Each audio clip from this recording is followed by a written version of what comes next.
జలం లేనిదే జీవం లేదు. ఈరోజు మనము ఈ భూమి మీద నివసిస్తున్నామంటే ఆ భూమి మీద మనకు అవసరమైనటువంటి మనం జీవించడానికి అవసరమైనటువంటి గాలి కావచ్చు, నీరు కావచ్చు, నేల కావచ్చు, అంతా అనుకూలంగా ఉంది కాబట్టి ఈరోజు ఈ భూమి మీద ప్రాణకోటి మనుగడలో ఉంది. సో ఈ దీంట్లో ఏది తక్కువైనా కూడా ఈ భూమి మీద ప్రాణకోటి మనుగడకు ముప్పు వస్తుంది.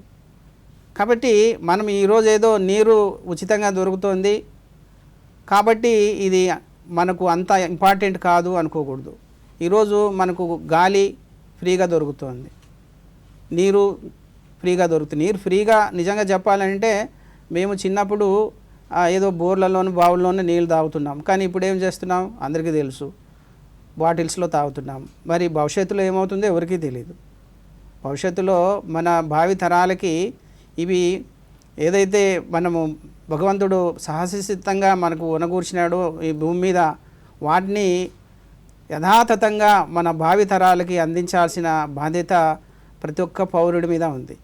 ఈరోజు మనము నిర్లక్ష్యంగా ఉంటే భావితరాలు ఈ భూమి మీద మనుగడ సాగించేదానికి చాలా కష్టం అవుతుంది. అందువల్ల మనము ఈరోజు నేను ఇందాక చెప్పాను, పట్టణంలో ఉన్న ప్రజలు కానీ అంటే కొంత మేరకు ఖర్చు అవ్వచ్చు. ఇప్పుడు ఆ రూఫ్ మీద పడినటువంటి వర్షాన్ని పైపుల ద్వారా కలెక్ట్ చేసి భూగర్భంలో నీటిని ఆదా చేసుకోవడానికి కొంత డబ్బులు ఖర్చు కావచ్చు.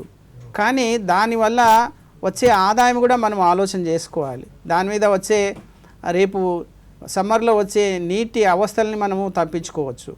కాబట్టి మనమందరూ కూడా ఈ నీటిని చాలా పొదుపుగా వాడుకోవాలి, దాన్ని మనకు అవసరమైన మేరకు సంరక్షించుకోవాలి.